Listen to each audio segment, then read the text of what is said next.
วัสดีค่ะพี่น้องผู้ยังคอยกดไลค์กดแชร์กดติดตาม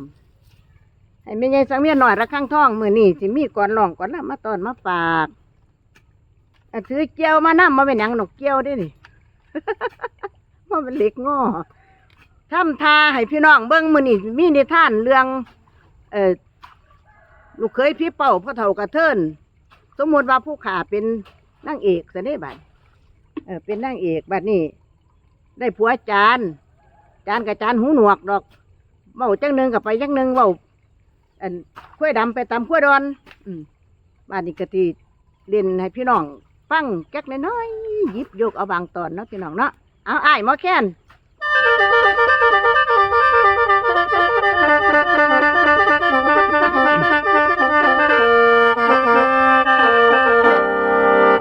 แล้วมาบัดนี้แม่เอ้ยแม่และจังว่าคำลงแหลงจังว่าแหลงลงคำสั่งมาพองนอป่านนี้แล้วบัวนางบัวห้องนางจ่าดอกไม้ผู้กายนอว่าลายซื้อนางเอกซื้อไว้นางบัวห้องซะนี่เกี่ยวหญ้าได้ลายเป็นคันคายเชิงขี่ข้านอยากเมื่อบ้านไปพักเฮงก็เลยเว้าแกงบ่ได้แต่งคำหวานนะได้ผัวจานมานอนเฮียงได้ผัวจานมานอนควงมันสวงใจนอหายย้อนแล้วเพิ่นว่ามีนอกผัวซ่อนมานอนนำกะยังอุ่นคุณพี่มาเลี้ยมกังขั้นบังฮอนผู้สุยามอุปมาคือจังน้ำหาแม่กระแสสินเก็บพี่ลิ้นลงป่วยกันเมื่อยโรยก็หายลาแล้วคนฟังเอ๋ยเพิ่นว่าสามีนี่ผู้ใดมีก็ดีเรื่องพ้องป่านใดมื่นตื้อขันมาเข้าดอกใส่เมืองและจังว่าวันและมือพร้อมพำดอกบัวขวนมวนกอกจาผู้พันทั้งแตงขันน้อยยังกูขันโทน้ำยามกินล่างสวยบอยเครื่องพี่เจ้าขันพื้นผ้าดอกเพียนเพงพัดและแก่ดำเนี้ยกะเมียถูซักสบู่เป็นฟอง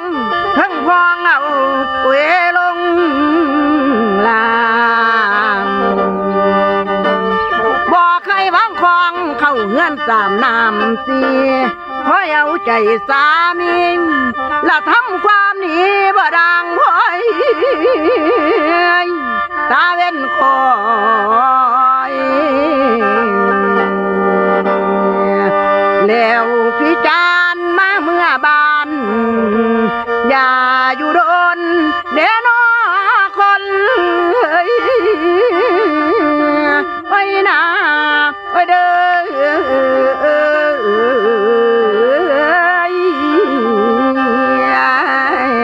ลันนา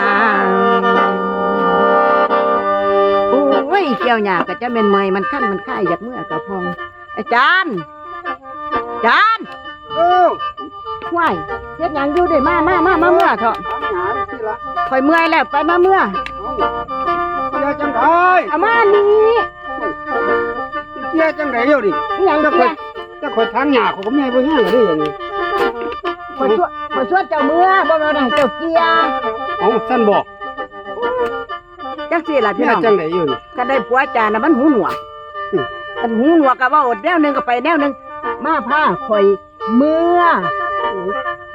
บ้านแม่บ้านพุ่นบ่เมื่อทางเก่าอยู่บ่โอ้ยเมื่อทางเก่าคือไก่แท้รักคงขวมห่วยเป็นนี่เป็นหยังขวมหน้าพญาพุ่นเอาสะพานหน่อยๆมันสิบ่หักสิเอาหักจังได๋ข่อยไปก่อนบัดนี้ก็จังสิยื้อมาเอาเจ้าเต้นขวมมันเอาเจ้าขวมไปเบิ่งกันดูขวมนี่ละห้องเนี่ยซะก่อนห้องน้อยนี่เต้นไปขวมไปมันเป็นจังได๋ขั้นหัวไปก่อนเด้อไปก่อนเด้อเป็น ขึ้นมาเอาข่อยขึ้นมาเอาข่อยขึ้นมาเอาข่อย เดี๋ยวขอซักนี่ไปก่อนมา มาพี่ตัวเนาะ เอา ห่วย ที่ยังไงขอยก็สิยื้อเอาอยู่ส่วนนั้นตัวเนาะสิข่อยไต่มานี่ก็หักคือเก่าตัวนี้ขัวนี่ เอาเจ้าไป น้อยนี่ ยางเจ้าพาเต้น มา เต้นเอาหนึ่งสอง มา โอ้ยตายจาน โอ้ยหวีข่อยเฮียตกน้ำพุ่น เอา เห็นบ่ นั่น ไป พุ่นลงเอา จะพ่อข่อยแก้เสียก่อนห่วยเฝ้าเด้อบ่ต้องแก้หรอกลงไปเลย บ่แก้จังได๋ บ่ต้องแก้ลงไปเลยมาสิไหลไปก่อนไว้เอ๊ะเห็นบ่ โอ้ยสิเฮ็ดแม่มันยังน้ำไหลเด้นี่ ฮะ น้ำก็ไหลก็น้ำ เอานั่นแม่ โอ้ยบนแม่นี่บ่โอ้ยคือหำก้นแท้นี่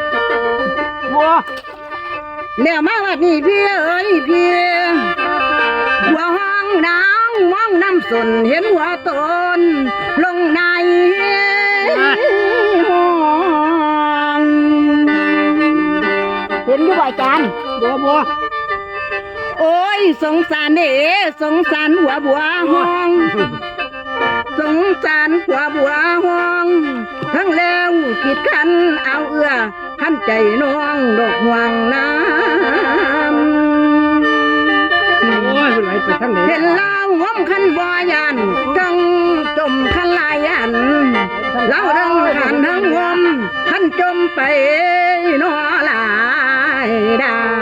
นเห็นเล่าข้างเล่าห้องมองหาหวีจนตาตีพี่จานจาน โอ้ เห็นแล้วไปนอหวี แม่มันยังไหลไปใส่ละบัว เอาไม่เห็นนี่หรือบ่เหลือมันไหลรองน้ำขั้นไปแล้วบ่พี่จาน หอยกันจับอยู่แห้งได้ยินโอ้ย เห็นเล่างมถึงสถานยันสั้นจนเสียงลงได้ยืนงงและมองขั้นซองลงตามมา ทำกับกันเลย เห็นบ่นั่น ใช่ ลองนั่นไหมนี่ นี่แม่มันยัง นั่น ใส่ นั่นละนี่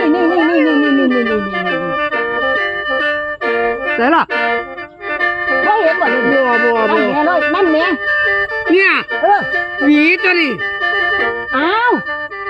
กะวีก็นั่น โอ้ จะว่าอีหยังข่อยเฮียสั่น ว่านั่นแล้ว อีหยังอันนั้น อันนั่นแล้ว โอ้ยจานตายไว้แล้วผีบ้าบ่ฟังจ่าให้ส่วนที โอ้ย มันบ่เฮียดอกเด้อมันยังติดคันอยู่แน่นแม่นยังต้องกระบอกคอน ขันไปแห้งมาได้หรอขันกัดเดือดวันเลย คันบ่ตัวเล่าบ่ขึ้นมากค่ะล่าว่าอันนั้นข่อยเฮียลงน้ำตายบ่บัดนี้เฮ็ดจังไหนเนาะสิรอจานได้เนาะก็เลยเว้าออดอ้อนบ่เอาดอกขึ้นมาซะ เอาจะเรียนี่ ให้เศร้าหาอย่ามัวงมจมไปดอกคือบ้าแล้วคุณพี่เอ๋ยขึ้นมาทางนี้มองดีๆพี่จานใหญ่ขึ้นมาหาพี่ หาสิได้ยิบ โอ้ยนี่ละมองใต้ขวาสะพานนี่ละแล้วขึ้นมาทางนี้มองดีๆไอ้จานใหญ่สาวบัวห้องเลี้ยวไปมาถึงแล้วคิดอยากได้ถึงแล้วคิดขันอยากได้ขันทางอายบ่ห่วงเลยเดี๋ยวมาเด้อเดี๋ยวมาทางคันงาไม่บอนขวาข้ามกายสะพานสาวบัวห้องกับพองย่านคนเดินผ่านดอกมาเห็นเลยทำเป็นงอยขอนเหล่าปอนขอลงไปเอินมาพี่เด้อตกกระเทินแล้วทางน้องสาวบัวห้องได้เอินใจส่วนว่าของทางใน เลยป่าปล่อยวางให้ทางอายแม่น่ะสองเห็นโอ้ยเด้น้องเอ้ยน้องเอ้ยลำนางอย่าเปล่าเด้อพี่น้องยังบ่ยังกว่าจิตเนี่ย ใจ อย่ามาเร็วนี่มันอยู่ซื่อนี่อย่ามาซองขึ้นมันงางาไหมนี่แม่มันข้างงาไหมเรียนอยู่บ่มันข้างงาไหมเห็นบ่ มันไปบ่